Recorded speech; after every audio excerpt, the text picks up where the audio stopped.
poquito fastidioso ese tema de hernias. Y para hablar de hernias tenemos que hablar de la pared abdominal. Harold Acuña. Doctor Acuña, ¿cuáles son los músculos que conforman la pared abdominal? ¿Qué más?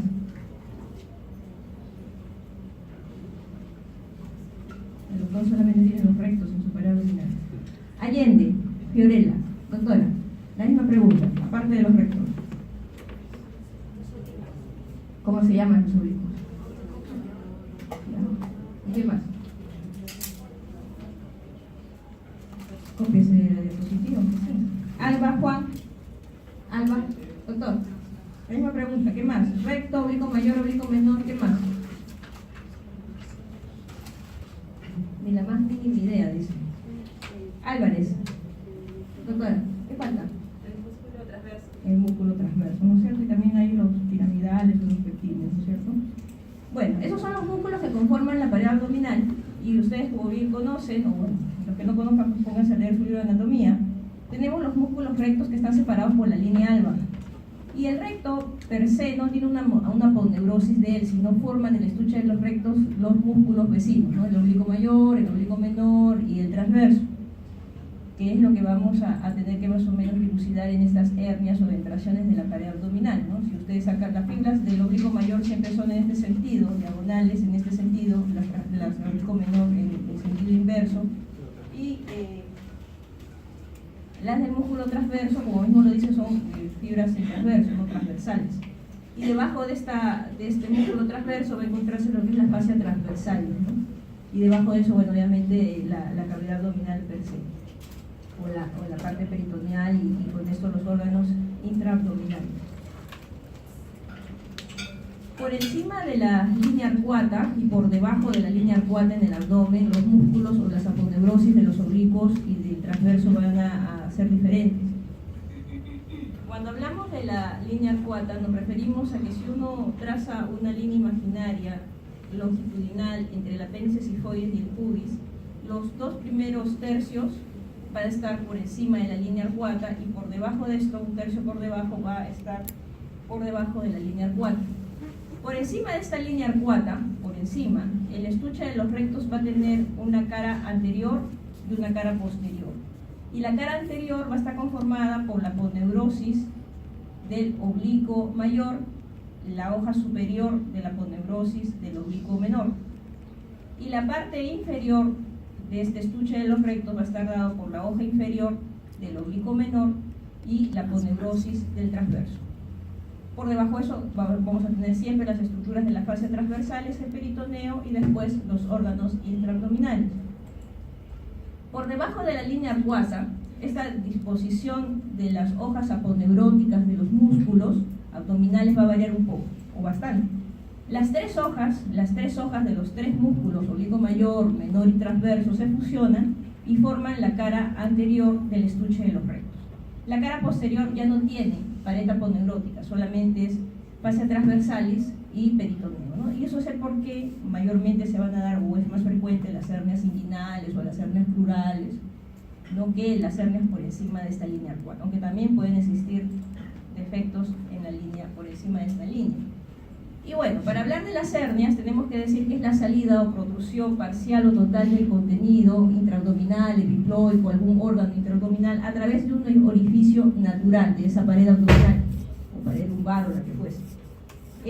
Cuando es un orificio natural es una hernia. Cuando es un orificio artificial o creado por el hombre, por ejemplo, ¿no? Se operó de la hernia y vuelve a recidivar en el mismo sitio, eso ya es una hernia incisional o llamada también eventración. ¿Okay? Entonces esa es la diferencia entre una hernia y una eventración. La hernia así nacieron o así se formó, pero es un orificio natural. La otra es un orificio creado. O por ejemplo, se operó de una hemicolectomía derecha y se hizo una incisión mediana supra infraumbilical y después se hernió, por así decirlo. Ya eso ya no es una hernia, es una eventración. De repente no cerraron bien la aponeurosis, de repente utilizaron un hilo que no era el correcto, lo que fuese, y se forma un defecto de estrógeno herniano, y eso es una eventración, ya no es una hernia porque no es un orificio natural, es un orificio creado por la mano del hombre. ¿Okay? Las partes de esta hernia va a tener un continente que es el saco herniario, per se, o el saco de nitrógeno, y va a tener un contenido, que puede ser ese que esté un contenido vacío, puede ser líquido, puede ser epíplon, o puede ser intestino delgado, intestino grueso, estómago, lo que fuese. ¿Okay? Entonces, en base a eso, uno cuando describe ya en el intraoperatorio cuál es el contenido de esa hernia, uno tiene que escribirlo, si tiene contenido o no lo tiene, y exactamente qué órganos han sido los que se han herniado. Dentro de las hernias vamos a encontrar las hernias umbilicales a nivel del ombligo, las hernias epigástricas por encima en la zona epigástrica. Vamos a encontrar también hernias inguinales, hernias plurales por debajo y por encima del ligamento inguinal. Vamos a encontrar algo también que se llama la hernia de Spiegel, que está situada justamente en una parte que no hay confluencia de la saponeurosis, y se forma la hernia Spiegel, que no es muy común. Las más comunes son las hernias inguinales o femorales. Y de acuerdo a su condición, las hernias también tienen una clasificación, y estas son reductibles, es decir, de que sale la hernia y uno la puede reducir, o se reduce sola, usted la puede reducir, y aquellas que son no reductibles o encarceradas, ¿no? Por ejemplo, entra, es el orificio herniario, digamos, sale el intestino como contenido de esa hernia, entra y sale sin ningún problema, pero en algún momento entra en el contenido de la hernia y no logra salir. En ese caso es incarcerada. Incarcerada más o menos es cuando no hay compromiso vascular, es decir, están adentro, pero el mesenterio que nutre estos intestinos no está sufriendo. Y usualmente estas hernias incarceradas, más o menos 4 horas, máximo 6 horas pueden estar encarceradas, porque si ya pasan de 4 o 6 horas, ya estas están estranguladas, como ven acá, que significa que no solamente el intestino ha sufrido este anillo herniario, sino también el mesenterio. ¿Okay? Entonces tenemos hernias encarceradas, donde ya en sala de operaciones vemos que el contenido estaba ahí metido, sin embargo no hay gran compromiso vascular, uno le echa agua caliente, compresas de agua caliente, y después ve que recobra nuevamente el color como el peristaltismo de las herniarias. Y tenemos también estranguladas cuando ya esto es imposible, ¿no? Él ya ha formado incluso, hay isquemia, posteriormente una necrosis, y hay trombos incluso a veces dentro del mismo meso, y produce, ya en estos casos ya se tiene que hacer una resección intestinal, ¿no? Ya no se puede poner agua caliente ni nada de eso, porque no va a servir para nada, ese intestino ya está muerto porque ha habido sufrimiento vascular. Cuando me refiero al término de sufrimiento vascular o no sufrimiento vascular, significa que cuando llega a la emergencia del hospital pasa, doctor, ¿en qué hospital usted está rotando? Revalliati, ya. Llega usted, está de guardia en el hospital Revalliati interna haciendo la parte de cirugía, y llega un paciente, varón de 50 años, sin antecedentes de importancia, que le dice de que él ha tenido una hernia desde hace 5 años, en la región inguinal, pero que desde hace 3 horas está el bulto ahí y él no lo puede reducir. ¿Usted qué hace con ese paciente? ¿Lo opera? ¿Qué pensaría? ¿Lo reduce ese contenido? ¿Le dice que vaya por su policlínico de origen? ¿Qué hace con ese paciente? Evaluar las zonas, ver si hay signos de fluorosis o algo, y de repente mandar a hacer el examen para ver qué cosas compromete de repente, porque probablemente no sea tan reciente o haya habido algún trauma o algo que haya hecho que... A ver, vamos a tratar de ordenarnos. En primer lugar, sí, bien, dice la doctora, primero lo examina, ¿no? Ve la coloración de la piel alrededor. Lo usual es que porque primero se tiene que distinguir entre una hernia encarcerada y una hernia estrangulada. Una hernia encarcerada usted la puede reducir de repente solo con maniobras, ¿no? Manuales, o también puede reducirla primero dándole un diazepam, una iosina, algo para el dolor, esperar una media hora y posteriormente poder reducir esa hernia. Si es encarcerada, si es estrangulada no, porque estaría metiendo a cavidad abdominal un asa intestinal que está muerto. ¿Okay?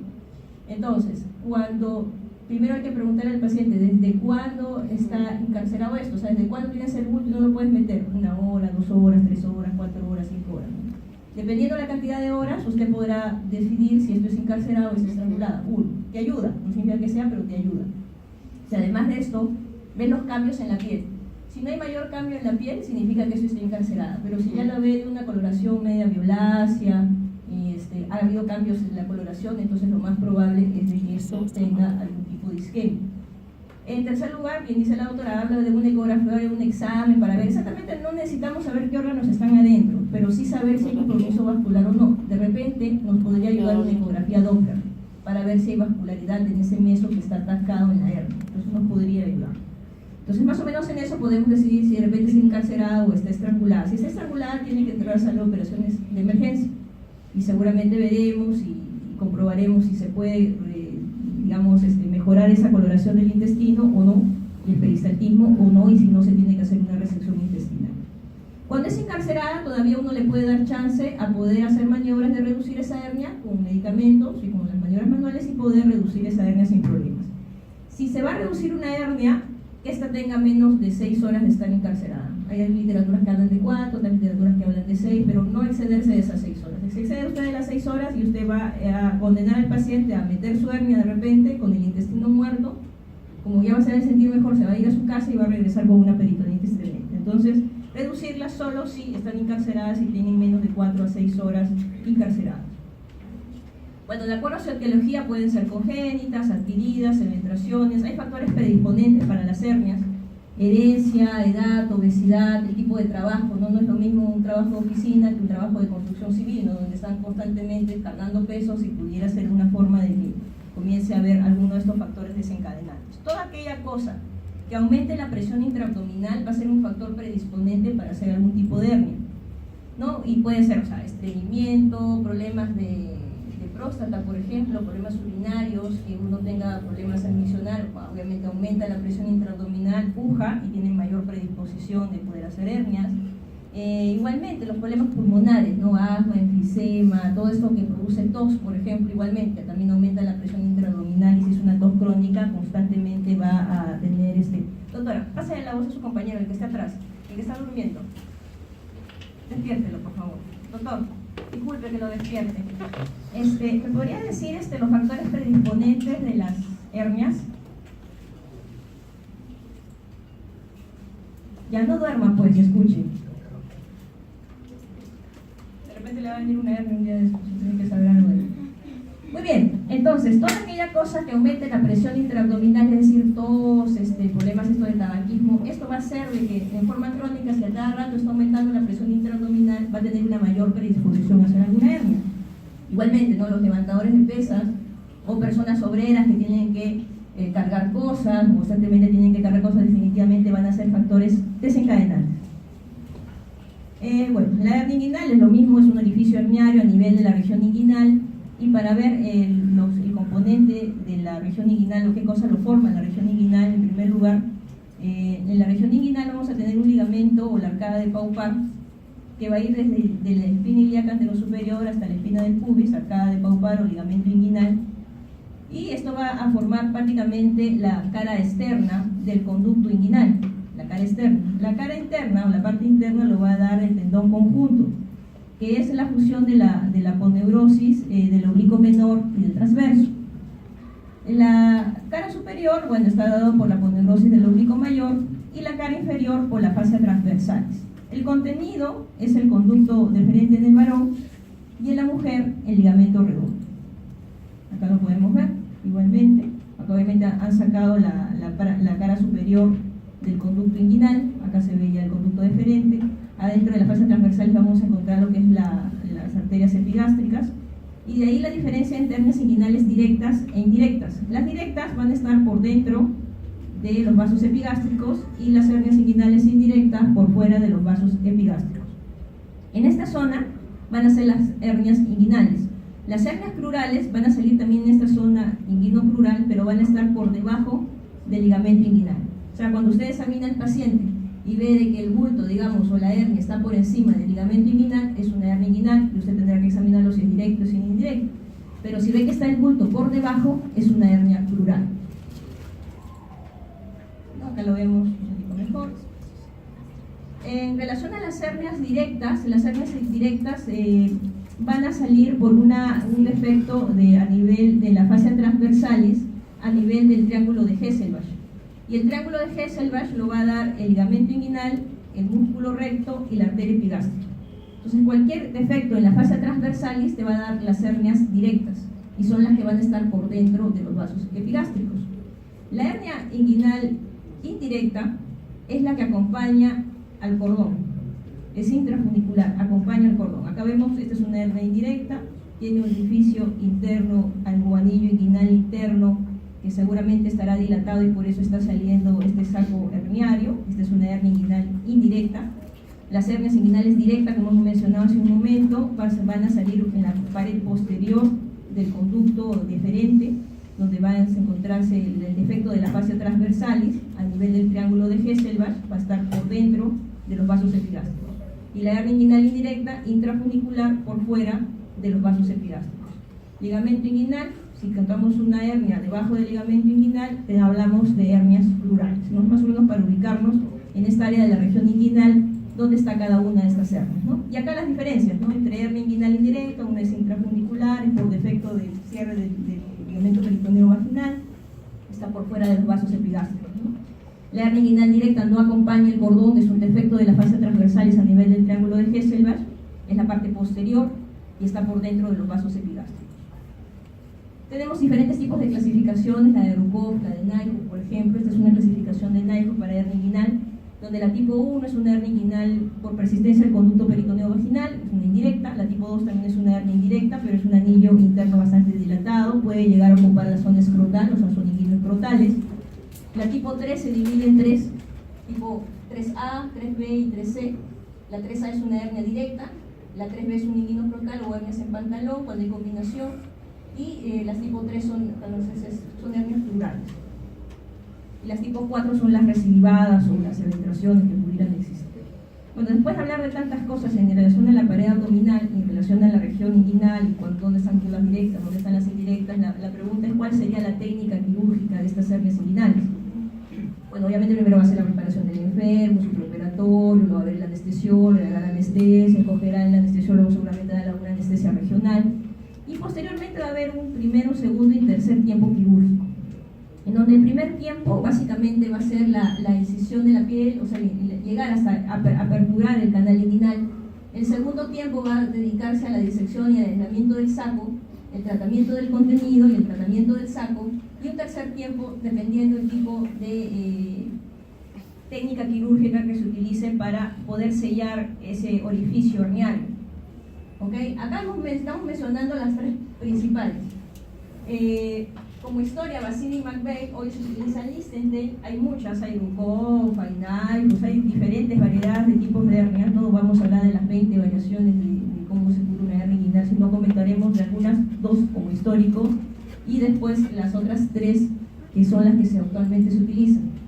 Entonces, el primer tiempo va a ser la incisión, ¿no? La incisión puede ser transversa, puede ser oblicua a nivel de la región inguinal, ¿no? Posteriormente, después de abrir piel, tejido celular subcutáneo, hay una fascia después del tejido celular subcutáneo que es la fascia de los tontos, ¿ya? Porque parece a veces aponeurosis y no lo es, uno tiene que abrir también eso. Y posteriormente uno va a llegar a la aponeurosis del oblicuo mayor. Se tiene que disecar toda esta zona y se ubica el orificio inguinal externo o superficial, donde se va a ver cómo emerge el conducto deferente y sus vasos.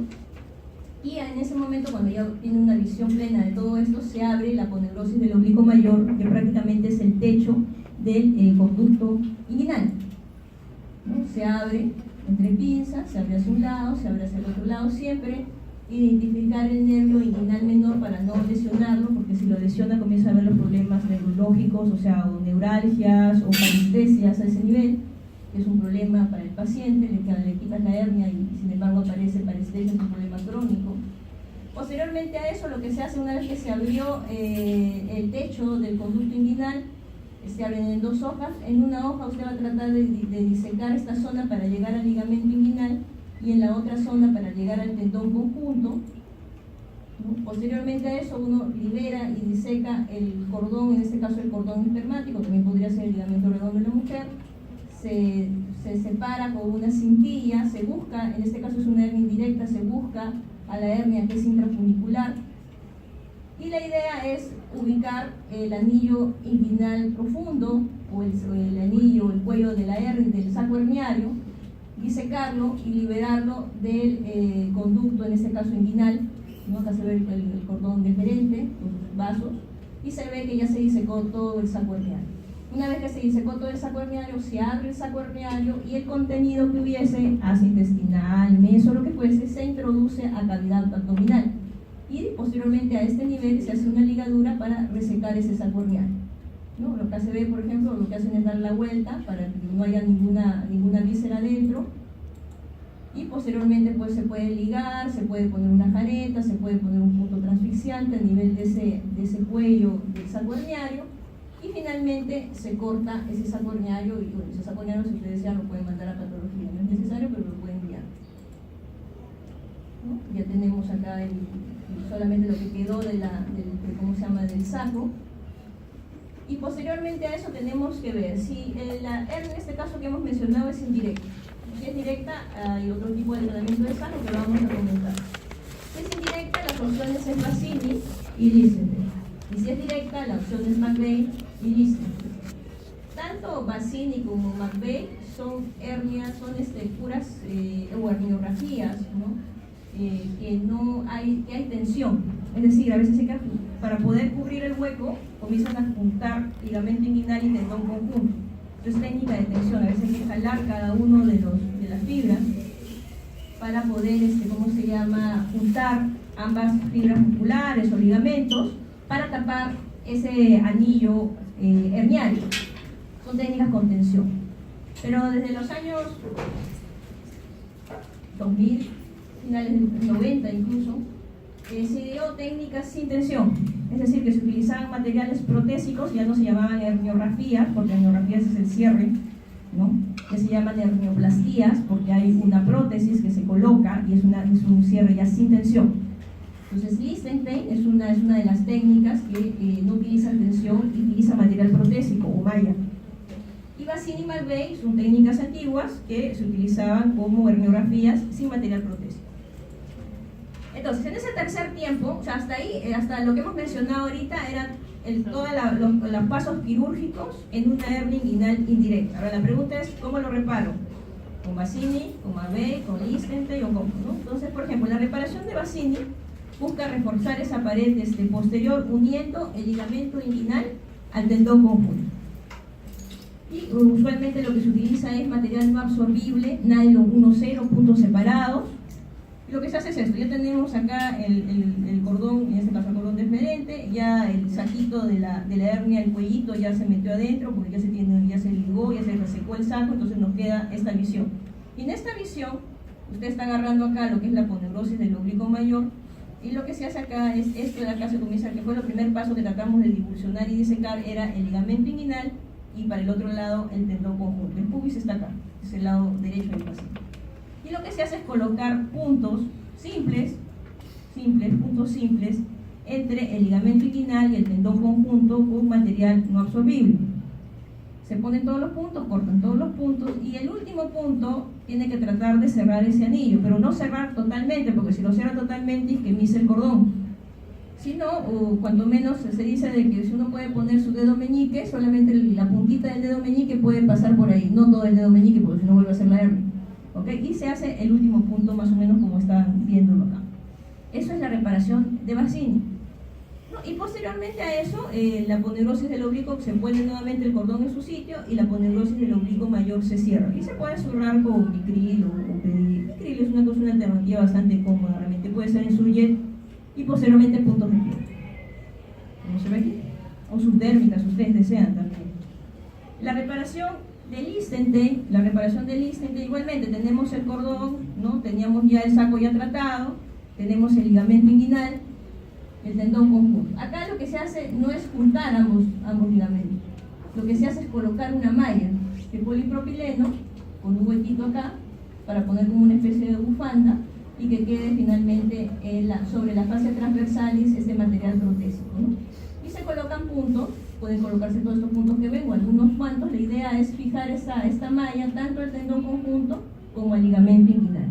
Entonces ahí se ve de que se puede proteger la pared posterior, pero sin necesidad de hacer una tensión entre ambos ligamentos, porque a veces cuando hay mucha tensión había la posibilidad de que después esa tensión tan fuerte que era se podía abrir. Entonces con esta malla nos ayudaba mucho a que no existieran recidivas con el paciente. Hablamos también de la técnica de McVeigh que se utilizaba para hernias directas. Lichtenstein se puede usar tanto para hernias directas como para indirectas. McVeigh se utiliza más para hernias directas, y habíamos mencionado que la indirecta es la que acompañaba el conducto. Sin embargo, la directa es la que protruía por la fascia transversal, ¿no es cierto? Como vemos acá. Entonces, en este caso, el saco se diseca, pero no se abre el saco. Y no se abre el saco porque usualmente dentro del saco está muy pegado a veces la vejiga o algún órgano genital interno del ovario, de repente. Entonces, lo que se hacía es hacer una jareta y se invaginaba ese saco. Entonces, el tratamiento del saco directo es diferente al indirecto, porque el indirecto sí hay que abrirlo, sí hay que meter las vísceras. En el directo se hace una jareta y se invagina el saco. Y la manera de corrección del McVeigh, así como se ve acá, se ve que hacen, bueno, acá no han hecho la jareta, se tiene que hacer una jareta invagina en este saco, pero el McVeigh lo que hace es juntar, ya no el ligamento inguinal, que es este de acá, sino buscan un poco más posterior y lo que juntan es el ligamento de Cooper al tendón conjunto. Esa es la manera como se repara una herniografía de McVeigh. ¿Okay? También igualmente material no absorbible. Técnica igualmente con tensión, es más preferible usar el Listenstein que te da menor probabilidad de recidiva en estas hernias. Bueno, que hemos mencionado el tema de las herniografías, por ejemplo, se habla de que según las series, según la experiencia del cirujano, pues la posibilidad de recurrencia de las hernias iban del 5-20%, en las hernioplastías ya con material protésico estamos hablando de menos del 5% que vuelvan a herniarse, ¿no? De ahí la ventaja entre una y otra técnica. El otro punto, la hernioplastia laparoscópica. ¿Hasta ahí se entendió o tienen alguna pregunta? Si tienen alguna pregunta, háganla hoy, porque si no ya las hago en el examen. Ya. En la hernioplastia laparoscópica, que es lo que usualmente también se viene haciendo, en primer lugar tenemos dos tipos de técnicas. Aquino. Doctora, ¿en qué hospital usted está rotando? Soy Aquino Núñez. No, Aquino Grande. Ya, mi Piña, Aquino Núñez. Doctora Priscila, ¿en qué hospital está rotando? Sergio Bernal. ¿Pero están rotando en cirugía todavía? Sí. Sí, están rotando en cirugía. ¿Han visto alguna cirugía de hernia? Sí, hernia bilateral, indirecta. ¿Abierta o laparoscópica? Abierta. Abierta. O sea, así más o menos entiendes la técnica. ¿Alguien ha visto hernioplastías laparoscópicas en los hospitales? Sí, tú. A ver, cuéntame, ¿cómo es? ¿Qué técnica viste? No sé el nombre de la técnica. Ya, ¿pero qué vistes? ¿Qué te llamó la atención? Pero era una hernia indirecta. Ya. ¿Qué me llamó la atención? No entendí nada. No, o sea, se veía todo claro, menos el cordón, que el doctor nos decía, ahí está el cordón traumático y nosotros no lo diferenciamos bien. Era casi del mismo color de las demás estructuras. Y de ahí todas las estructuras se veían bien, le puso la malla al final y lo selló y lo hizo en media hora el doctor, súper rápido. ¿Qué hospital? Revolente. Tenía que saber. Otro de ustedes, doctores, que haya visto alguna hernia laparoscópica. No creo que solo en el Revalente sea. Bueno, para tratar de entender esto, porque me podría pasar toda la hora hablando de las otras técnicas, pero la cosa es que ustedes sepan lo que hoy se utiliza. De historia, Mazzini y McVeigh, ¿no? Que la tienen que saber, porque si pregunto eso seguro tendrán que saber qué ligamento con qué ligamento se junta. Pero hoy por hoy lo que se utiliza es Listenstein o hernioplastías laparoscópicas. No les voy a decir de que se aprenda cómo se hace una hernioplastia laparoscópica, pero sí que tengan una idea de cómo se hace una hernioplastia laparoscópica. Y tenemos dos tipos de técnica. La técnica TEP, para que cuando vean esto, TEP o TAP, no piensen que es chino mandarín, sino tienen que saber de qué se trata.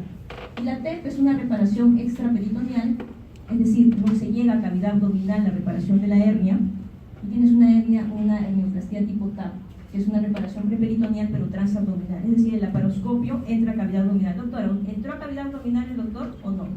Sí entró a cavidad. Entonces, en el caso de la doctora, ella hicieron una étnica TAP. Entonces, así como tenemos en hernias abiertas, Mazzini, McVeigh, Listenstein, y seguro leerán otras técnicas de Nike, de Schultz, de toda esa historia.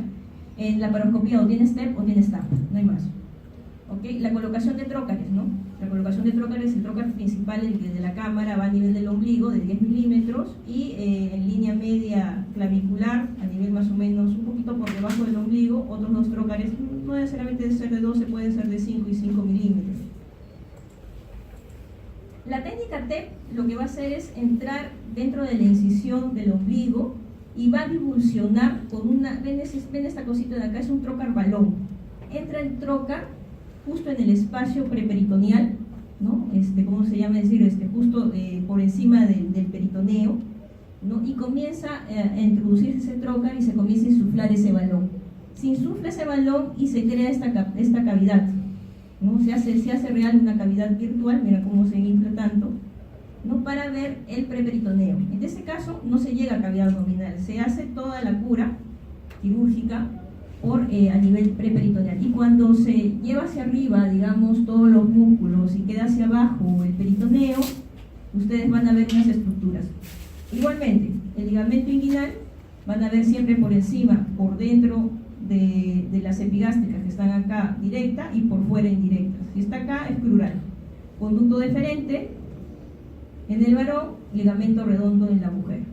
¿Okay? Y lo que se hace es, como están encontrando la hernia, y comienzan a tratar ese saco, se baja todo el preperitoneo, se baja todo, y posteriormente se coloca una malla y nuevamente esto se saca el trocar balón y se queda prácticamente la malla por encima del peritoneo y por debajo de las fascias transversales. ¿Okay? Esa es la idea. Entonces las técnicas de TEP son extraperitoneales, no llegas a cavidad abdominal. La técnica TAP. La técnica TAP, que seguramente fue lo que la doctora vio, tenemos dos tipos de anatomías diferentes, ¿no? En el varón y en la mujer. Uno entra con el laparoscopio, ¿no es cierto?, a nivel del orificio inguinal con un trocar de 10. Y en el varón lo que usted va a ver es la vejiga, va a ver el sigmoide, va a ver las asas intestinales, ¿no? Pero usted dirige la óptica hacia abajo, va a ver lo que es la vejiga, que es el rezago del uraco, que es el rezago a nivel del redondo, y posteriormente, si ustedes ponen atención, van a poder observar la zona, no van a ver el ligamento inguinal porque van a ver peritoneo, pero esta zona va a ser la zona del ligamento inguinal. Hacia arriba van a ver unos vasos, que son los vasos epigástricos, y hacia la parte baja van a ver el conducto deferente con sus vasos espermáticos, que en la mujer solamente se va a ver el ligamento redondo. ¿Okay? Entonces, la única diferencia entre el hombre y la mujer es que es el ligamento redondo, y acá es mucho más prominente porque va a haber el cordón espermático y van a ver los vasos epigástricos. Y lo que sí se van a dar cuenta muy notoriamente, que acá van a estar los vasos ilíacos, ¿okay? Tanto la parte arterial como la parte venosa, lo que se llama el triángulo de la muerte o triángulo de Dohm. Entonces acá van a ver como late, van a ver las ilíacas, y por encima de eso, al costado, van a ver el conducto deferente con sus vasos o el ligamento redondo, y hacia arriba los vasos epigástricos. ¿Okay? Entonces, con esta técnica lo que se hace es ubicar desde la espina ilíaca anterosuperior, pero internamente por visión intraabdominal, se corta el peritoneo hasta llegar más o menos a la zona que llega muy cerca a la zona del uraco, ¿no? Prácticamente, incluso no solo el uraco, sino también pudiera ser pasando los vasos epigástricos unos cuantos centímetros. La idea de esta técnica, igualmente, nos vamos a ver de que si estos son los vasos espermáticos, ese es el triángulo de Dohm, que estoy hablando de las femorales, ligamento inguinal, vamos a darnos cuenta que las hernias inguinales por fuera son indirectas de los vasos epigástricos, por dentro de los vasos epigástricos son hernias directas, y si está el saco herniario, porque van a ver el saco herniario por debajo del ligamento inguinal, es una hernia crural, ¿no? Y lo que se hace con el cauterio, lo que se hace es prácticamente cortar toda la zona del peritoneo, con la intención de que el peritoneo baje, se dilucione el saco, se saca el contenido para que quede adentro, afuera, la parte del flap que queda hacia abajo, se coloca una malla, y esta malla se coloca unos tackers o unas especies de chinches o grapas que se colocan a nivel del ligamento de Cooper, una del ligamento de Cooper, una del ligamento inguinal y una hacia arriba para que no se caiga, y posteriormente este peritoneo que se abrió se lleva hacia arriba para poder cerrar toda esta zona, ¿no? Entonces en esta forma, esta malla quedó también en el preperitoneo, pero con visión intraabdominal, ¿no? A diferencia del TEP, que es extraperitoneal. Muy bien, eso para que tengan una idea de lo que es la hernia laparoscópica. Y las indicaciones básicamente nos da si es una hernia recurrente, si es una hernia bilateral, si hay una sospecha de una hernia femoral sincrónica, es decir, que tenga un inguinal y que además tenga una femoral. Se dice que en las mujeres más del 20% de hernias inguinales también tienen hernias plurales, o incluso aparecen estas hernias plurales que no se ven en su momento, pero después se encuentran estas hernias. Entonces, ¿qué pasa? De que a veces cuando usted aborda la región anterior, por ejemplo, hace una Listenstein, usted no llega a la zona plural. Entonces, de repente trata la hernia inguinal, pero nunca trató la plural, que sí lo puede tratar con cirugía laparoscópica, por ejemplo, porque pones una malla tan grande que que puedes tapar todos estos orificios y te das cuenta por vía intraabdominal de cada uno de estos sacos hernianos, ¿no? De ahí la ventaja en este tipo de pacientes. La pregunta es, ¿y ahora qué técnica hago después de todo lo que he hablado? Vamos a ver si tenemos claro eso. Arce, Fiorella, doctora, usted que estaba atenta a la clase, cuénteme, ¿qué ha entendido de cómo se reparan las hernias? ¿Qué tipo de técnicas se usan? ¿Cuál es la más recomendada? Algo de lo que he entendido. No he entendido nada. Ya.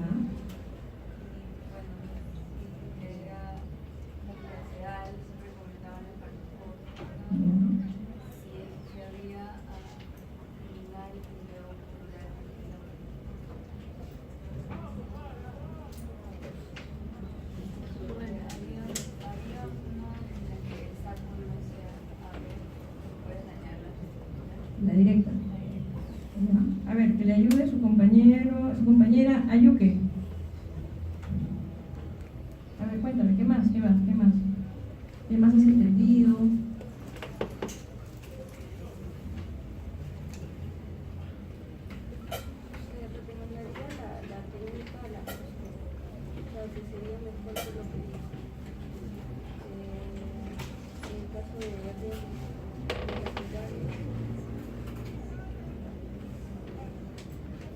A ver, ¿qué dice? ¿Llegó Arévalo? Doctora Arévalo, ¿algo entendió usted que ha llegado? Creo que estuvo como estaba viendo un tema de las cosas del salón, ¿no? Algo que he entendido del que llegó. No he entendido nada. Ni la más mínima idea.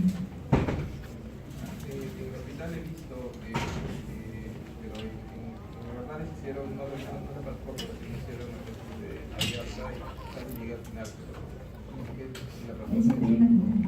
Ya. Marzola, ¿está? Doctora. Doctora, ¿no? Sí, doctora, dígame, ¿algo más entendió usted?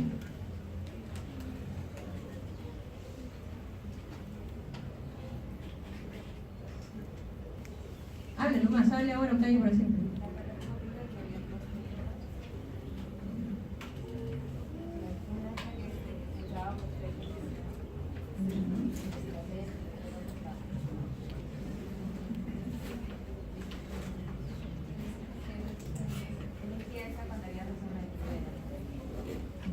Bueno, algunos conceptos nos tienen por ahí, hay que leer un poquito para poder entender cada una de estas cosas, ¿no? En primer lugar hablamos de las técnicas que no tenían tensión como historia, la Bassini y la McVeigh, ¿ok? Técnicas sin tensión que hoy por hoy ya no se usan, a no ser de repente de que, no sé, no tuviera pues mallas hospital y no queda otra cosa más que hacer alguna de estas técnicas, de repente en un paciente anciano, ¿no? Pudiera decir un paciente anciano de 80 y tantos años, donde obviamente pues no va a estar haciendo cargar peso, esas cosas de repente, y pudiera utilizarse de repente una hernia, un tipo de herniografía, ¿no? De repente, ¿no? Y no hay malla, no tiene recursos, bueno, pudiera ser. Pero hoy por hoy no se hacen ya estas técnicas, ¿no? Se prefería hacer una técnica sin tensión, o en este caso técnica de Lichtenstein, ¿no? Tanto para hernias directas como para indirectas. Pero bajo ciertas circunstancias pudiera ser más provechoso usar una hernioplastia laparoscópica, ¿no? De repente en hernias recurrentes, en hernias, si es que, y también tenemos que ver eso, que ahorita vamos a comentar de eso, si es que es hernia recurrente y usted primero la hizo, por ejemplo, hizo una Bassini, ¿ok? Hace 20 años le hizo una Bassini, viene, recurre nuevamente, le hacen una Lichtenstein, vuelve a recurrir, ya no va usted a hacer nuevamente alguna de estas técnicas, hace una técnica laparoscópica, ¿ok? ¿Por qué? Porque las previas han sido técnicas abiertas, ¿ok? Entonces en ese caso sería buena la laparoscopia. En aquello de que usted tenga una sospecha de que además de la hernia inguinal tenga una hernia crural, paciente mujer, que son las que tienen mayor predisposición, de 5 a 1 en la relación de hernia crural de mujer con varón. De repente pudiera ser más provechoso hacer laparoscópica si se tiene el material para hacer laparoscópica, ¿sabe usted cómo hacerlo? Si no, se pudiera optar por la Lichtenstein, que también es una buena opción de poner una hernioplastia, ¿no? Y para eso, para poder saber exactamente dónde me ubico, dónde estoy, qué tipo de técnica utilizo, para eso necesito leer un poco más, ¿no? Entonces, si se van a quedar con el libro ese de San Marcos, que hace 20 años lo han hecho, entonces obviamente no van a aprender ninguna de estas cosas. Entonces hay que leer un poquito más, les ponen en el PubMed, ¿no? Algunas guías, ¿no? Bueno, cuando menos les pongo algunas guías interesantes que han salido este año. Una guía internacional justamente del manejo de hernias inguinales y algunos conceptos bastante amenos, digamos, de lo que es el manejo de la hernia. Y para eso estas hernias inguinales sintomáticas, una cosa es tratarla por emergencia y una cosa es tratarlo por electivo, ¿no? Entonces, en el paciente electivo, una hernia primaria unilateral, puedes usar o laparoscópica o Listenberg. Eso es lo que te dice hoy en el mundo 2018, que es la recomendación para nacer. Si tienes una hernia única en una mujer en la región inguinal, es más recomendable hacer laparoscópica por el tema de que había mayor predisposición a hacer una plural, ¿no? Y en esos pacientes es más recomendable hacer una laparoscópica. Si tienes bilateral, es mejor hacer una laparoscópica, ¿okay? Sea hombre o sea mujer. Si es una primaria inguinoescrotal, a veces es mejor hacer Listenberg porque a veces la zona, digamos, como es una inguinoescrotal, a veces son grandes, a veces se meten sigmoides, se mete intestino delgado y se hace por desplazamiento. Incluso a veces el mismo saco herniario lo compone la misma pared del intestino. Entonces, en esos casos pudiera optarse más por hacer Listenberg que hacer alguna de las hernias laparoscópicas porque pudiera existir algún daño en estas estructuras, porque son enormes realmente, cuando son enormes estas hernias, ¿no? Cuando han tenido cirugías de la parte pélvica, por ejemplo, ¿no? Paciente operado de próstata, paciente operado varias veces de repente de cesáreas complicadas, pacientes operados de peritonitis pélvica, esos pacientes van a tener muchas adherencias. Entonces, lo mismo que sucede para todas las laparoscopías, no va a ser una buena opción hacerlo por laparoscópica. En ese caso es mejor utilizar Listenberg. Cuando la anestesia general no es posible, porque la laparoscópica es con anestesia general sí o sí. La técnica de Listenberg lo puedes hacer con general, lo puedes hacer con regional, lo puedes hacer con local, ¿no? Entonces, si en el caso no le puedes hacer anestesia general porque el paciente tiene mucho riesgo quirúrgico, no sé, pues un epógrafo 4, una cosa así, no le puedes poner anestesia general o con valvulopatía, qué sé yo, de repente pudiéramos usar una Listenberg y utilizar una anestesia que no sea general. En el caso de que haya recurrencia, si usted la primera vez fue abordado por hernias abiertas, entonces la segunda opción sería laparoscópica. Pero si a usted le hicieron hernia laparoscópica y recidivó, es mejor que en la recurrencia lo trate como una cirugía abierta. ¿Okay? Entonces, dependiendo del tipo de cirugía que se hizo en un inicio, es que usted va a tratar esa recurrencia. ¿Okay? Muy bien. En el caso de la emergencia es diferente un poco, o bastante, porque a veces estas hernias resulta que están encarceradas o estranguladas incluso, ¿no? Y a veces hay perforación del asa intestinal y hay peritonitis. ¿Okay? Entonces, cuando no hay peritonitis, pudiéramos hacer una laparoscópica. Podemos poner la malla y todo eso porque la malla no se va a contaminar porque no hay ningún problema. Cuando existe una peritonitis localizada solamente, es mejor no tratarlo con hernias laparoscópicas, sino con Listenberg. Cuando ya hay compromiso del intestino, y peor aún, hay peritonitis, es mejor solamente solucionar el problema. Por ejemplo, ¿no? Llegó un paciente con una hernia inguinal estrangulada, usted entra a sala de operaciones, no solamente está estrangulada, está perforada, usted tiene que lavar, tiene que resecar intestino, de repente termina en ostomía, o de repente puede ser que sea anastomosis, dependiendo, si hay mucha peritonitis seguramente terminará en una ostomía, si no hay mucha de repente será alguna anastomosis. Entonces ese paciente tiene una cavidad contaminada. Si usted le va a poner una malla a ese paciente, esa malla se va a infectar. No tiene ningún sentido. Entonces, en ese caso, cuando ya hay peritonitis, es mejor tratar lo que se ha perforado, lo que se ha necrosado. Se pone nomás un punto en el orificio herniario, ¿no? Porque usualmente se hace por cirugía abierta, se pone un punto de cirugía herniaria y se deja para una segunda, intención, corregir ya esa hernia de manera definitiva. Cuando ya pase todo ese episodio, cuando ya no haya peritonitis, cuando ya esté mejor ese paciente. ¿Okay? Solo en ese caso podemos diferir ya si hacemos la hernioplastia o por vía abierta o por vía laparoscópica. Y seguramente en ese caso, cuando hay mucha peritonitis, seguramente optaremos por una cirugía abierta colocando una malla, seguro. Eso será dependiendo del tipo de paciente. Entonces, dependiendo del escenario, usted va a tener que decidir en qué tipo de hernia o cura quirúrgica o cura de hernia usted va a adoptar. Muy bien. ¿Preguntas hasta ahí? ¿Dudas? ¿Comentarios?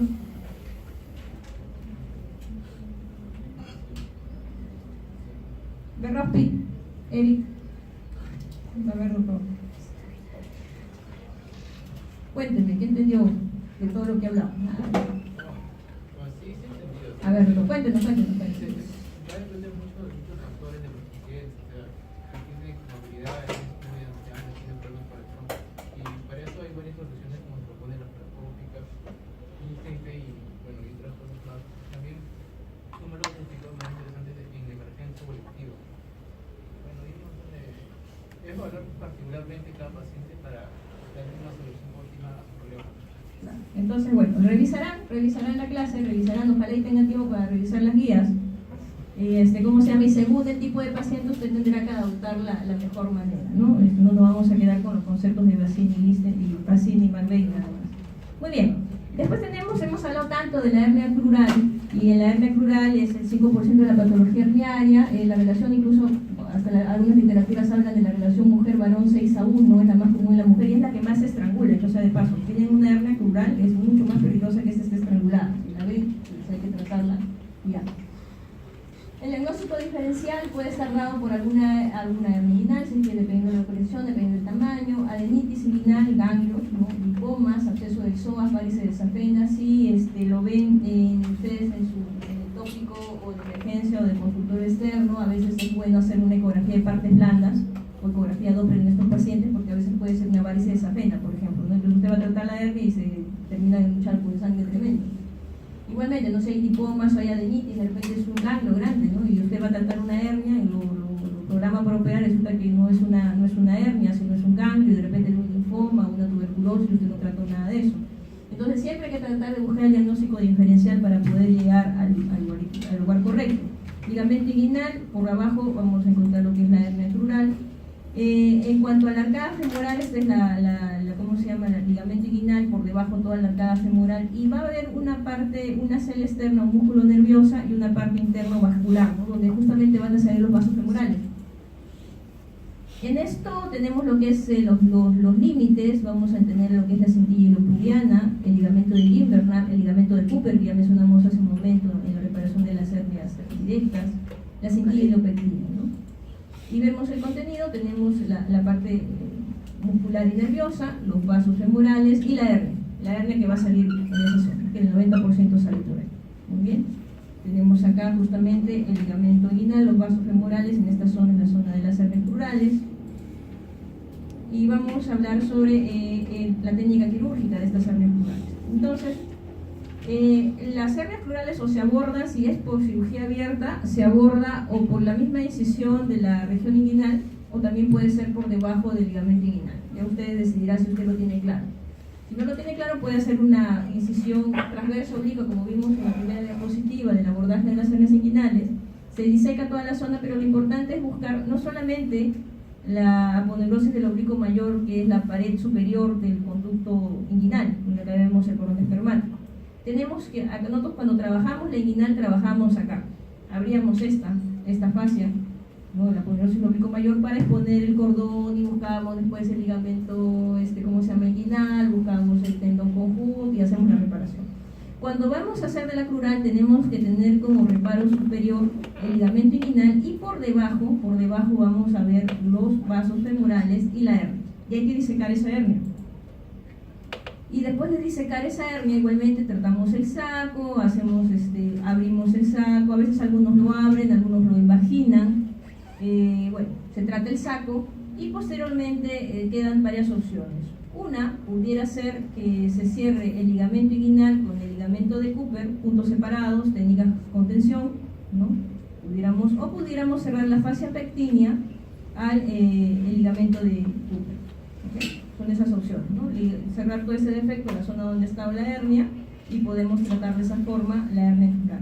Otra forma es imaginar el saco y colocar un tapón o cono de Robbins, que se hace con malla, se hace como las serpentinas, se hace como un conito y se coloca justo en la zona del orificio crural, se coloca y se ponen puntos donde se puedan fijar al ligamento crural o al ligamento inguinal.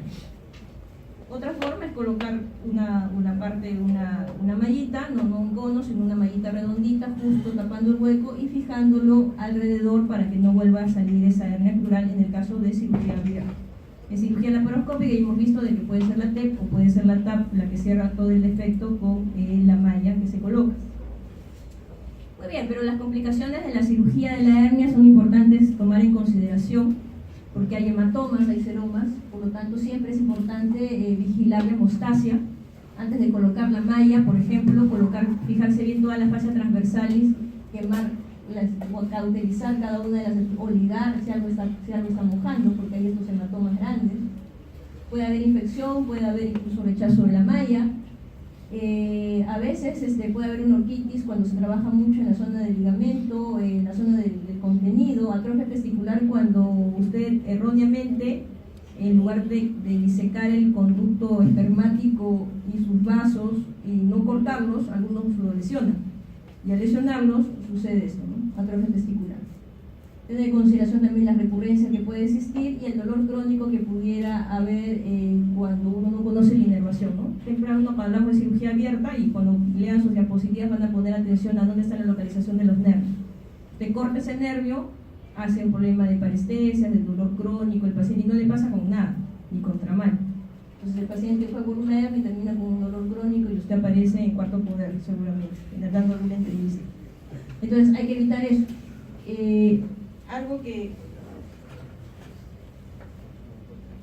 si regresamos un ratito a la laparoscópica, sí.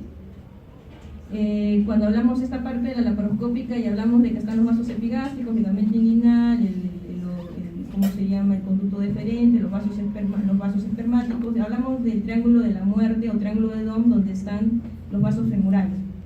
¿Okay? Acá obviamente si usted coloca la malla, no va a poner un clic o estos tackers o estos que dicen que eran como chinches que se pegaban a la malla, no lo va a poner acá, ¿no?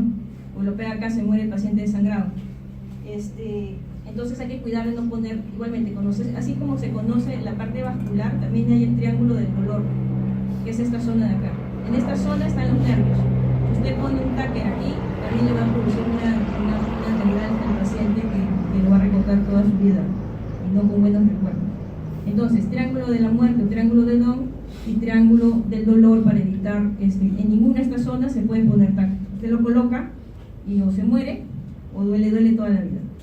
Y como no queremos que ninguna de esas cosas pase con nuestros pacientes, entonces hay que tener en consideración eso. Y revisen las diapositivas para que vean en la parte de cirugía abierta y vean dónde están los vasos, los nervios y los vasos igualmente. Después tenemos lo que es la hernia umbilical, ¿no? Y bueno, la hernia umbilical es una cosa bastante sencilla a nivel de la línea alba, a nivel de la parte del ombligo, ahí es donde se salen las hernias umbilicales. Las causas predisponentes, igualmente ascitis, obesidad, tumores intracavitarios, esfuerzos, constipados, prostáticos, problemas pulmonares, toda aquella cosa que aumente ¿cómo se llama? La presión intraabdominal. Toda aquella cosa presente, entonces los tumores intracavitarios obviamente son más grandes, obviamente van a generar una presión. Si hay ascitis aún peor, igualmente como pacientes cirróticos, ¿no? Pacientes cirróticos con ascitis van a tener hernias crónicas. A veces no se animen a reparar una hernia umbilical en un paciente cirrótico con ascitis porque si usted la repara y sigue haciendo la ascitis, no hace ningún problema, va a volver a salir esa hernia, ¿no? ¿Por qué? Porque la ascitis es justamente lo que aumenta la presión intraabdominal. Pero lo que tienen que hacer con ese paciente es que vaya a su gastroenterólogo, que lo compense, que le dé sus diuréticos, que no haga ascitis para recién usted poder operarlo de la hernia y no vaya a volver a recidivar. La cirugía en las hernias umbilicales se dan en las hernias umbilicales laceradas, estranguladas, y a veces hay hernias que el bebito, o sea, nace el pequeño, el bebito, y tiene su hernia umbilical. Si esta hernia umbilical no cierra espontáneamente hasta los 5 años, ahí se opera. Antes de los 5 años, no operar, porque puede ser que pueda regresionar. A no ser que sean niños mayores, ya llegan, o sea, nacieron con su hernia, ya se supone que tiene que ir regresionando. Llega a los 3 años y el anillo herniario es mayor de 1.5. Y si tiene 3 años y el anillo herniario es más de 1.5 centímetros, mejor opérelo porque no va a regresionar. ¿Ok? Y de alguna manera lo ayuda a que no vaya a tener ningún problema este paciente. Del adulto, todas se operan, sin excepción. La incisión la pueden hacer por debajo del ombligo, es lo que dice en el libro de texto. La verdad que a veces se ven bien feas las cicatrices acá, a veces es mejor hacerla dentro del ombligo, para que no se vea, sea un poco más estético, cosa que después la cicatriz se hace dentro del ombligo y no se hace fuera, ¿no? Pero bueno, esto lo sacamos de un libro de texto. Bueno, la idea es abrir la piel, el tejido celular subcutáneo y encontrar el saco herniario, darle vuelta a ese saco herniario, poner una cintilla, abrir el saco herniario, ver el contenido, introducirlo. Y posteriormente a eso lo mismo, ¿no? Resecar el saco herniario, poner una ligadura, un punto transficiante, y posteriormente lo que puede hacer es colocar puntos o también colocar una malla, pero ahí sí tiene que divulsionar entre el peritoneo y el estuche muscular, que es la fase preperitoneal. Ahí puede colocar una malla también, ¿no? Pero a veces cuando el orificio es tan pequeñito, es suficiente con unos puntos de material no absorbido. Después se fija el ombligo en su sitio y bueno, y se cierra la piel. Hay otras técnicas como la técnica de Mayo, por ejemplo. Y lo que difiere la técnica es lo mismo, tratar el saco, pero los puntos. Los puntos son una especie de puntos en U. ¿Okay? Ustedes ven acá la forma, son una especie de puntos en U, pero lo que hace es imbrincar una capa en relación a la otra. Es la técnica de Mayo. De alguna manera ellos tratan de buscar que con sus propias estructuras puedas tener una pared mucho más fuerte que tenerla sola, una sola pared cerrada, que tenerlo imbrincado, y trata de simular una malla, por así decirlo, ¿no? Incluso a veces después en esta zona del repliegue lo que se hace es colocar un suriet, una especie de puntos en U, y después un suriet con material no absorbible. Como comentamos hace un momento, las hernioplastías con malla, la malla o se coloca en la fascia preperitoneal por debajo de los músculos y por encima del peritoneo, o también puede colocarse por encima. Lo más recomendable a veces es hacerlo subaponeurótico, pero hay opciones también recomendadas por encima de la aponeurosis. Esto es una hernia incisional, ¿no? Una cicatriz previa y unas grandes hernias, ¿no? Ahí usted no va a decir es una hernia, no va a decir es una eventración o va a decir es una hernia incisional. Y la clasificación de estas hernias incisionales igualmente va a ir de acuerdo a su localización, el tamaño, si ha habido recurrencia o no. Por ejemplo, ¿no? Una eventración, primera vez de la eventración, segunda, tercera, cuarta, ¿no? Recurrencia recidiva en la segunda vez, recidiva en la tercera vez, recidiva en la cuarta, ¿no? Porque no es lo mismo que una hernia incisional recidida una vez que recidida 4 veces. Luego el tamaño, ¿de qué tamaño es? La localización, ¿no? Una cosa que está en el epigastrio, una cosa que está en el hipogastrio, una cosa es... Y también decir, supongamos, como en este caso, uno que está haciendo una hernia de una incisión mediana, ¿no? Supra-infraumbilical. Entonces mencionar la eventración o hernia incisional, de qué cicatriz está proviniendo esa eventración. Tenemos igualmente, de acuerdo a su localización, esta es la manera como se clasifica la clasificación de Chevreul para poder clasificar en alguna manera las eventraciones, ¿no? Que básicamente se basan en el tipo de incisión que se usó previamente antes de que se eventrara.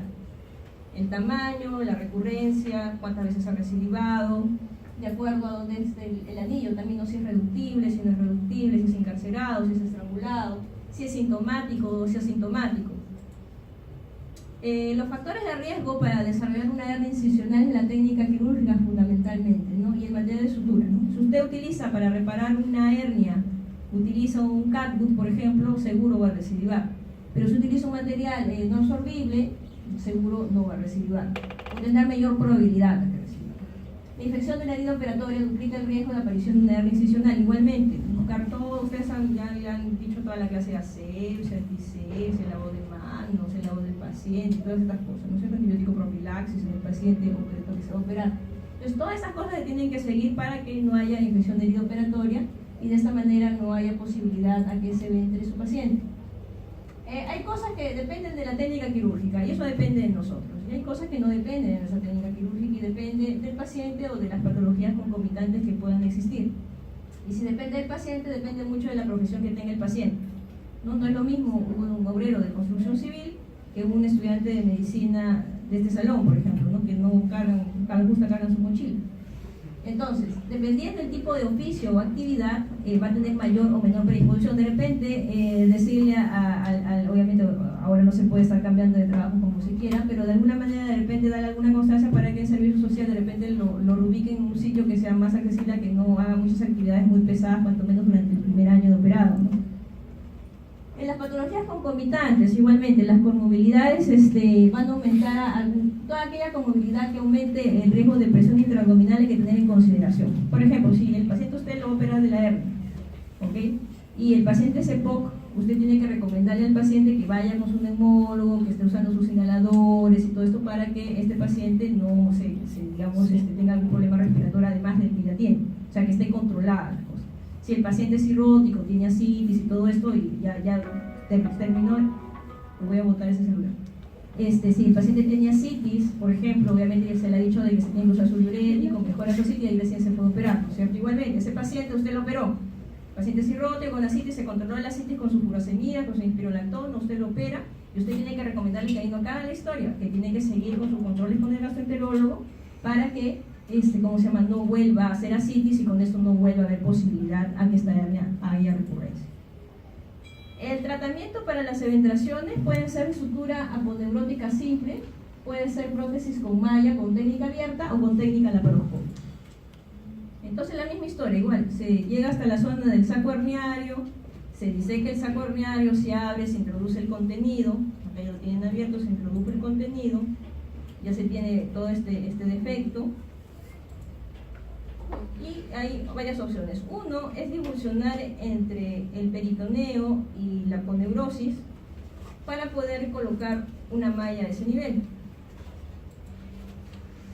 La otra forma es hacer la técnica de Mayo, como hemos mencionado hace un momento, esos puntos en U y después en Subiet, que solamente son grafías. Otra opción es cerrar el peritoneo, liberar bien la zona peritoneal y la aponeurosis, esta es la que les mencionaba, para poder colocar una malla. ¿Okay? Entonces se coloca una malla por encima del peritoneo, por debajo del músculo y se fija. ¿Okay? Como acá se ve, se fija. Acá ya pudiera ser de que colocaran una malla encima, pero no es necesario, suficiente con una malla preperitoneal. O también se pudiera hacer que la malla no esté subaponeurótica, sino supraponeurótica. Se encuentra el efecto herniario, se reduce el saco, ya tienes el defecto y lo que se hace es colocar la malla encima del defecto, por encima de la aponeurosis. Es otra opción también válida. Las eventraciones laparoscópicas se tienen que ingresar a cavidad sí o sí, no hay otra forma. Se liberan todas las adherencias que puedan existir y posteriormente ya hay una asa, lo que puede se le introducen nuevamente a cavidad abdominal y lo que va a quedar es un hueco en la pared abdominal. Lo que se hace es tratar de dilucionar entre el peritoneo y este hueco y va a quedar un hueco así y el peritoneo con un flap se va a hacer. Se coloca la malla, se colocan los tackers, a veces es necesario colocar algunos puntos adicionales y después se tapa la malla con peritoneo. En relación, hasta ahí, preguntas. Lisbeth, Bordáis, preguntas hasta ahí.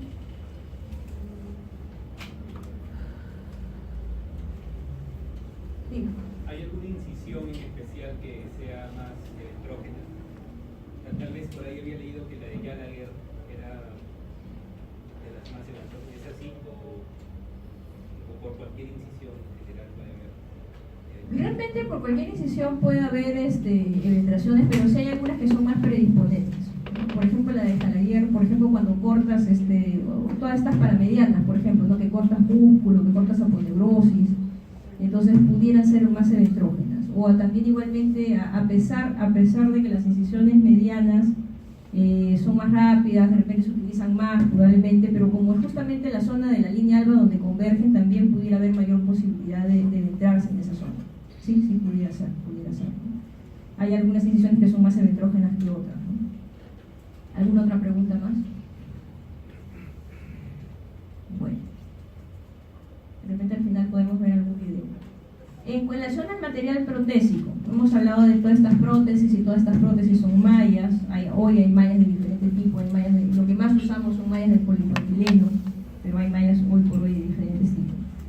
Estas prótesis lo que hacen es reforzar y sustituir ese defecto herniario, ¿no? Si hay un anillo, un hueco, como hemos visto hace un momento, unos huecos bastante grandes, hay que tratar de colocar algún tipo de malla. Y la cantidad de mallas o tipos de mallas son estas que vemos aquí. A estos hay mucho más que tenemos que tener en consideración.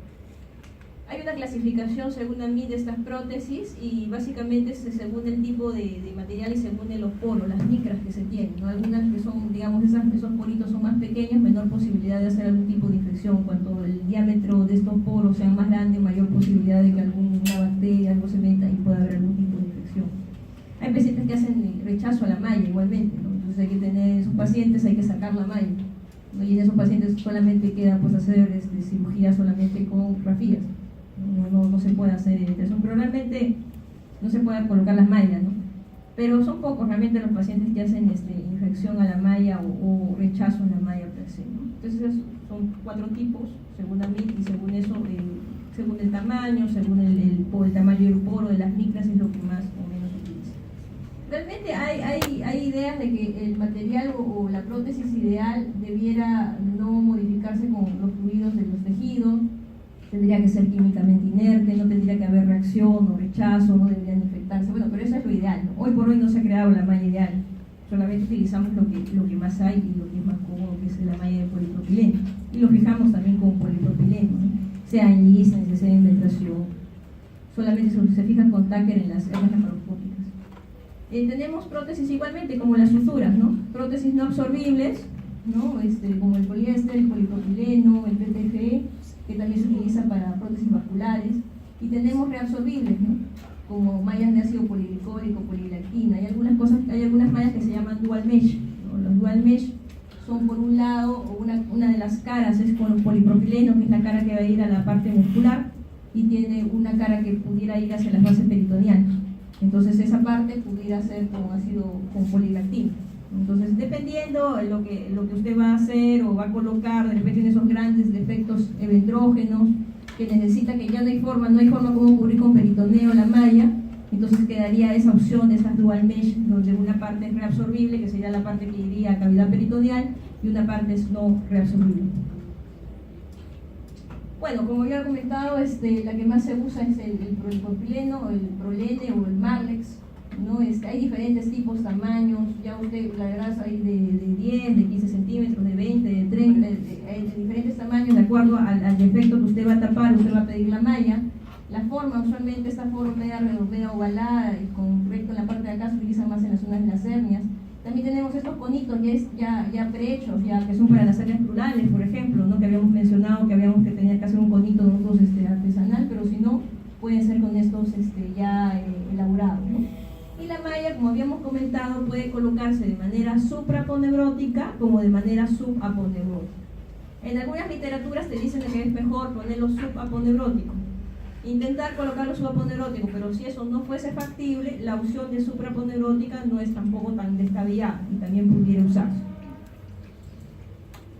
Algunos conceptos en relación a las hernias, ya casi para finalizar, y que aquí muchas veces les toman en los exámenes de grado, es el tema de los tipos de hernia. No tenemos esta hernia de An-Yang, ¿no? Y esta hernia de An-Yang, el contenido de la hernia inguinal es una apendicitis aguda, ¿ok? Encima de tener la hernia tiene una apendicitis aguda. Entonces cuando encuentran eso, que es muy raro, pero pudiera darse, se llama hernia de An-Yang. Tenemos lo que es la hernia de Littré. La hernia de Littré es que ese contenido de esa hernia inguinal sea un divertículo de Beckel, hernia de Littré. Tenemos la hernia del obturador, que acá lo pueden ver en la tomografía, esta zona del agujero obturatriz, cómo sale la hernia, ¿no? Y hay que tenerlo en consideración también las hernias del obturador. También por vía laparoscópica se pueden corregir mejor que por cirugía abierta. Tenemos las hernias de Richter, y las hernias de Richter lo que hacen es peñiscar la parte avascular. Entonces estos pacientes peñiscan la parte avascular y no comprimen, no hacen un pellizcamiento de toda el asa intestinal, por lo tanto no hay obstrucción intestinal. El paciente puede estar encarcelado, estrangulado y todo, pero usted no se da cuenta porque dice, no, pero no parece que estuviera obstruido. No, sí, pues no está obstruido, pero esto está sufriendo. ¿Ok? Son hernias de Richter.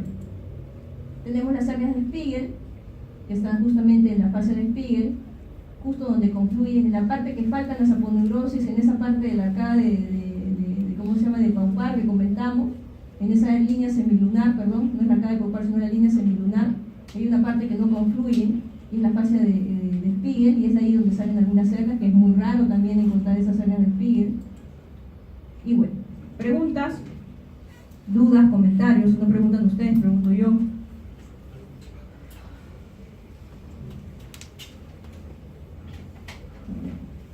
Cabanillas Irene. Doctora, cuénteme, ¿cómo diferencia una hernia inguinal directa de una indirecta?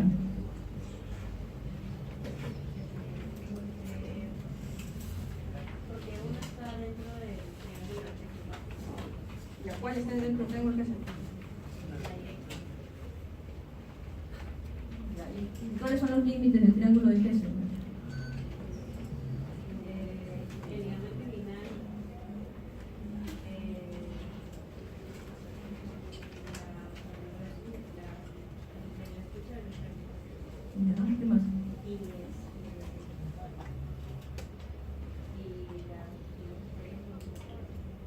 epigastrio. Calla Piña. Doctora, la misma pregunta. ¿Cómo diferencia hernia inguinal directa de indirecta? Bueno, la indirecta va a ser fuera de los músculos gástricos al momento de hacer la infusión. Bueno, la directa no se va a hacer la infusión porque va a haber contenido. No se abre el saco. Claro, no se abre el saco. Ya. Claro, contenido visceral.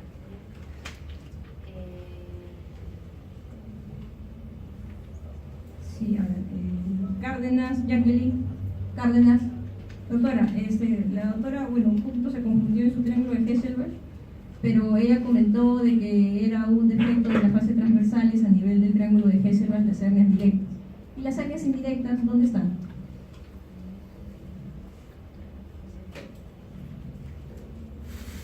¿O por qué se originan? ¿Es un defecto embriológico?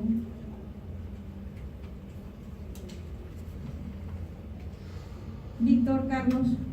Doctor, les me pregunto.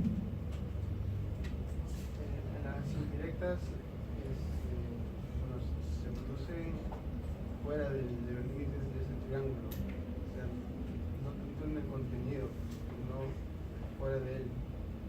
Ya, pero ¿qué más? ¿Dónde exactamente? Carrasco, Julio. Doctor, usted que está durmiendo, que se despertó, cuéntenos. Son aquellas que se protruyen a través del anillo inguinal. Profundo. Claro, Ya. protruyen y bajan Con el cordón, que es intrafunicular, ¿no es cierto? Y es un defecto en el cierre del conducto peritoneo vaginal, ¿no es cierto? Entonces esa es la diferencia, ¿no? Entre directa y directa es más o menos esa la diferencia. A ver, ¿qué más? Chávez, Ángela, doctora, cuando hablamos de las hernias, los tipos de cura quirúrgica de las hernias y hablamos de las técnicas con tensión, hablamos de técnica de Bassini y hablamos de técnica de McVeigh. La técnica de Bassini, ¿qué junta? ¿Qué ligamentos juntan?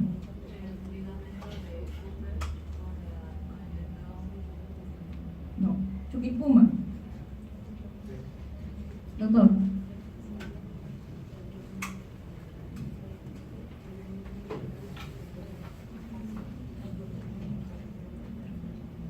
Cóndor. Lo mismo. Senta, que estoy Sí, dime, ya siete por ¿Qué te vi ya? Pero ahora contéstame la pregunta. Técnica de Bassini. Yo pensé que usted había estado bien atento. Cristóbal. Doctora. El ligamento inguinal y el tendón conjunto, ¿no es cierto? Domínguez, María. Doctora, técnica de McVeigh. Es junta. El tendón conjunto y el ligamento de Cooper. Ya, muy bien. Espinosa, Vilga. La técnica de Lichtenstein, la malla es peritoneal y se fija algunas estructuras. ¿A qué estructura se fija?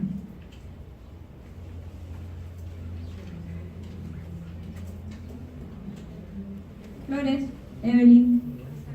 La misma pregunta. Se utiliza la malla y se fija con el ligamento inguinal Y el tendón conjunto, ¿no es cierto? Muy bien. Muy bien, tenemos algunos minutos para ver algún video. Escojan qué video quieren ver. ¿El de hernias abiertas o el de hernia laparoscópica? Abierta. No lo tengo, no mentira.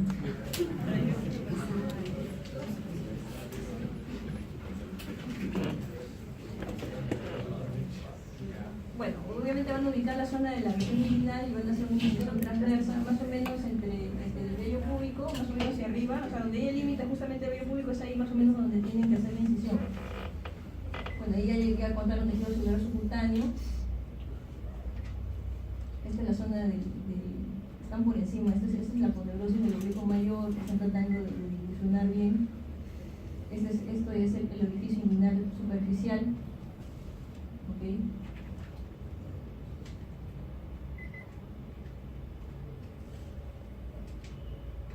Acá se ve el conducto deferente.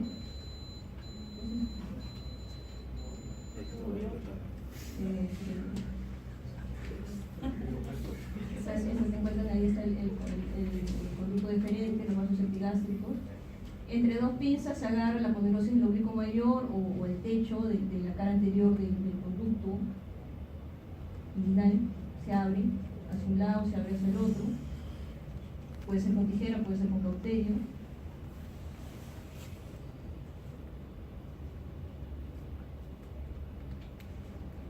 Se corta un poco más hasta llegar al anillo superficial. Y acá lo que hace esta forma de ir bajando estas estructuras que son de forma roma, puede ser un hisopo, es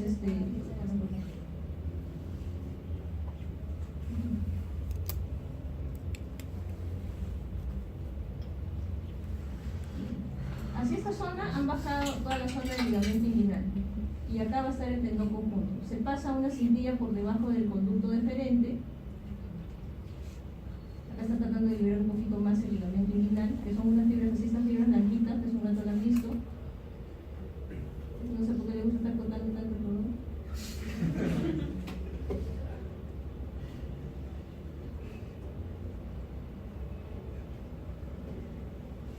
Se abre a veces el músculo cremaster para tratar de buscar la zona de la hernia. Las hernias indirectas siempre se buscan por el lado anterointerno de la zona del cordón, y lo que tratan de hacer es eso, ir liberando y buscando dónde está el saco. Acá ya están liberando la zona del saco.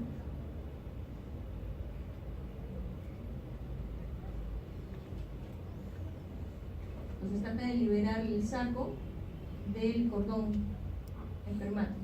El saco tratan a veces con un poco de disección roma, un poco de tijera, y tienen el saco. Saco, conducto deferente, con sus vasos.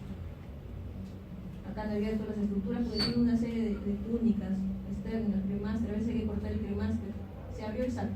Eso es una hernia indirecta, es intrafunicular, se está buscando al costado del cordón. Se abre, se ve que no hay contenido, ahí hay un poquito, hay un epiplo, hay intestino, lo miran, se asustan, bueno, adentro, adentro. Pues tal cual, ¿no? A veces lo que se encuentra esto lleno y usted tiene que bajar ese contenido. Y acá van a hacer una estructura, acá pueden hacer una jareta. Puede ser, antes los libros de literatura, los libros de cirugía de hace 20 o 30 años hablaban de que tenía que ser seda, no se utiliza seda, no es necesario utilizar seda, puede ser un vitrino, material absorbible, es más recomendado. Le puedes poner un punto transficiante, le puedes poner el punto que quieras, ¿no? Si es grande, es mejor hacer una jaretita. Si es más chiquito, pudieras hacer un punto transficiante. Lo ligas bien, siempre asegurarse que no haya nada adentro, voy a retirar el intestino dentro. Suelen hacer ustedes en los colegios.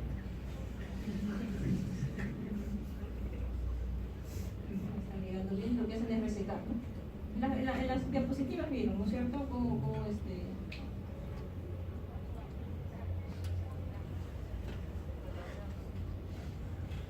Salud. Ay, pero no me preguntaron nada.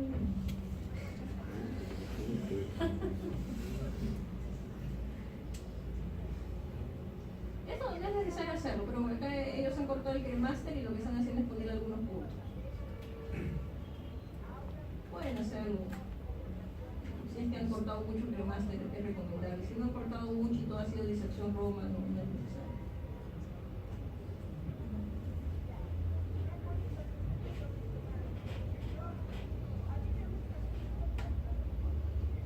Es un paso que pudieran obviar, no es necesario.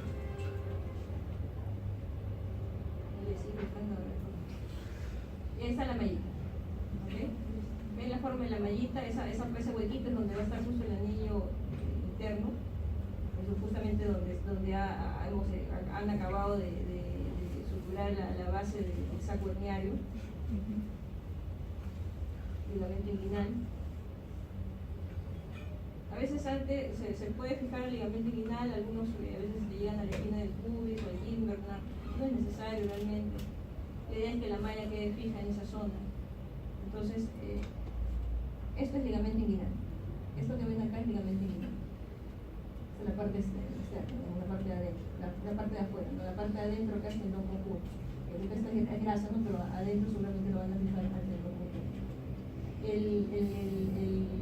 ustedes ven el anillo, el conducto deferente está hacia arriba. Se está colocando justo por encima de la fascia transversal.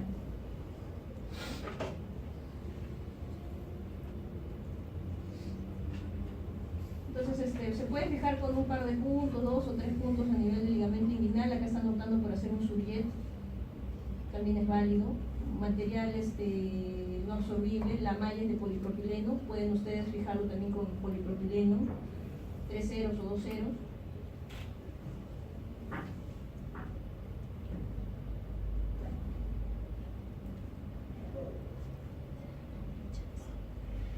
Eso bien es un punto que ya lo saben hacer hasta con los ojos cerrados.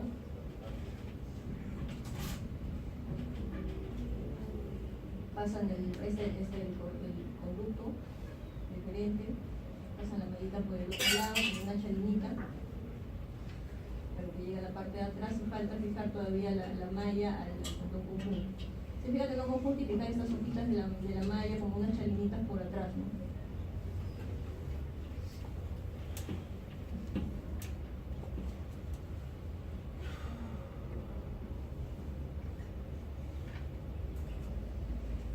Les había mencionado, pueden utilizar el surbillet o pueden poner puntos cada cierto espacio, cada 2 o 3 centímetros, lo que sea necesario, ¿no? Lo que vean de que la idea es de que la malla quede fija encima del peritoneo, encima de la falla transversal. Esa es la idea. Cuando pongan los puntos, acordarse bien de que no vaya a haber algún nervio.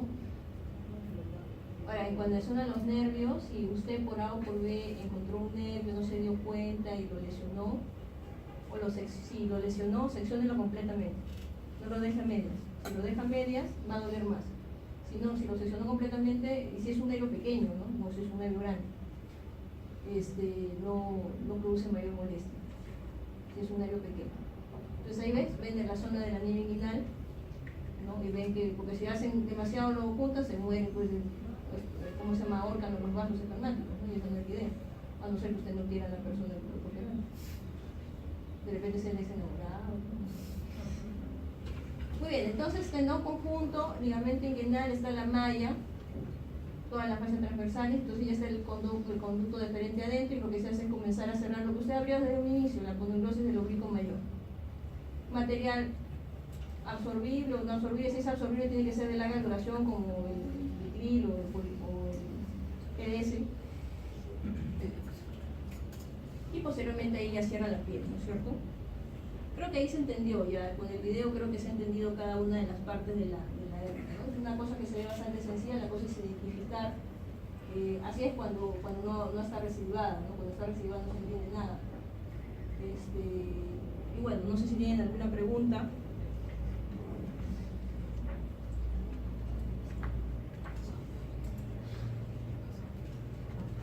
Duda, comentario.